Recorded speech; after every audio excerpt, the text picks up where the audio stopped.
भगवान श्री कृष्ण कहते हैं, छल का फल कब और कैसे मिलता है। भगवान श्री कृष्ण, जो स्वयं परम पुरुष, योगेश्वर और धर्म के संरक्षक है, हमें जीवन के महत्वपूर्ण सत्य सिखाते हैं। उनके उपदेश न केवल गीता में बल्कि उनके संपूर्ण जीवन में परिलक्षित होते हैं। वे हमें यह बताते हैं कि संसार में हर कर्म का फल अवश्य मिलता है। ये एक अटल सत्य है कि जो जैसा सा कर्म करता है, उसे वैसा ही फल प्राप्त होता है, चाहे वह शुभ हो या अशुभ। छल, कपट, धोखा और अधर्म के मार्ग पर चलने वाले व्यक्ति प्रारंभ में सफलता का भ्रम पाल सकते हैं, परंतु अंततः उन्हें अपने कर्मों का प्रतिफल अवश्य भोगना पड़ता है। जो लोग छल और कपट से दूसरों को भ्रमित करते हैं, वे ये भूल जाते हैं कि ईश्वर की दृष्टि में कुछ भी छिपा नहीं रह सकता। भगवान श्री कृष्ण ने भगवद गीता में स्पष्ट रूप से कहा है, यदा यदा ही धर्मस्य ग्लानिर्भवति भारत, अभ्युत्थानम अधर्मस्य तदात्मानं सृजाम्यहम्। अर्थात जब जब अधर्म की वृद्धि होती है और धर्म का पतन होता है, तब तब मैं स्वयं अवतार लेकर अधर्म का नाश करता हूं और धर्म की पुनःस्थापना करता हूं। छल का फल कब मिलता है? यह प्रश्न कई लोगों के मन में आता है कि जो लोग छल करते हैं, उन्हें उनके कर्मों का फल क्यों नहीं मिलता। वास्तव में कर्मों का फल मिलने की गति समय, परिस्थिति और व्यक्ति के जीवन में किए गए कर्मों पर निर्भर करती है। श्री कृष्ण के अनुसार छल का परिणाम मिलने की प्रक्रिया 3 चरणों में विभाजित होती है। तत्काल प्रभाव, शॉर्ट टर्म कॉन्सिक्वेंस। जब कोई व्यक्ति छल कपट करता है तो कई बार उसे तात्कालिक लाभ मिलता है। उसे ऐसा लग सकता है कि उसका छल सफल हो गया और वह अपनी चालाकी से दूसरों को धोखा देने में सक्षम रहा, परंतु यह केवल एक भ्रम होता है। यह लाभ क्षणिक और अस्थायी होता है, क्योंकि हर अधर्म की जड़ें खोखली होती हैं।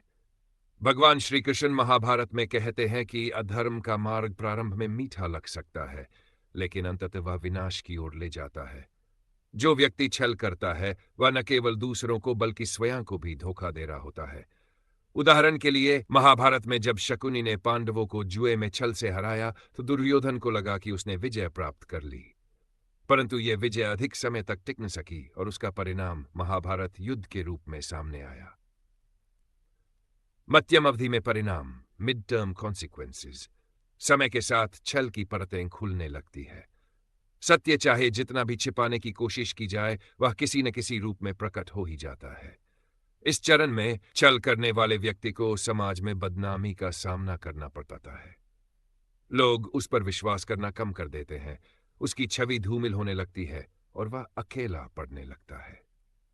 श्री कृष्ण ने दुर्योधन को कई बार समझाने की कोशिश की कि अधर्म का मार्ग छोड़कर धर्म का पालन करो, परंतु अहंकार और कपट के कारण उसने भगवान की बात नहीं मानी। नतीजा यह हुआ कि उसके अपने ही लोग उससे दूर हो गए और अंततः उसे मृत्यु को प्राप्त होना पड़ा। जो व्यक्ति छल करता है, उसके संबंध भी धीरे धीरे कमजोर होने लगते हैं। लोग उससे कतराने लगते हैं, क्योंकि वे समझ जाते हैं कि यह व्यक्ति किसी पर भी विश्वास नहीं कर सकता और दूसरों को धोखा देने में संकोच नहीं करता। दीर्घकालिक प्रभाव, जब छल का घड़ा पूरी तरह भर जाता है, तब व्यक्ति को अपने किए का पूर्ण फल प्राप्त होता है। यह फल कई रूपों में आ सकता है। समाज में अपमान, आर्थिक नुकसान, स्वास्थ्य की हानि, विश्वासघात या फिर दैवीय न्याय के रूप में अप्रत्याशित संकट।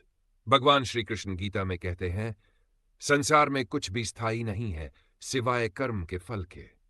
जो व्यक्ति छल करता है, वह स्वयं अपने लिए दुख और पीड़ा के बीज बोता है। समय के साथ उसका मन अशांत हो जाता है, उसे मानसिक तनाव, ग्लानि और डर सताने लगता है। वह हमेशा इस भय में जीता है कि उसका सच कब सबके सामने आ जाएगा।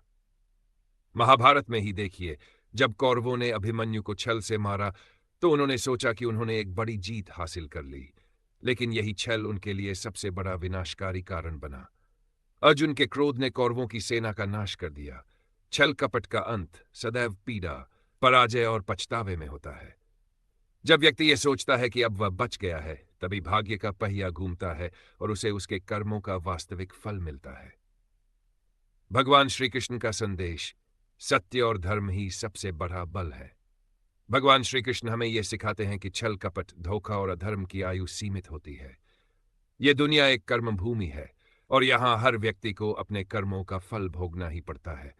चाहे कोई कितनी भी चालाकी कर ले, ईश्वर की दृष्टि से कुछ भी छिपा नहीं रह सकता।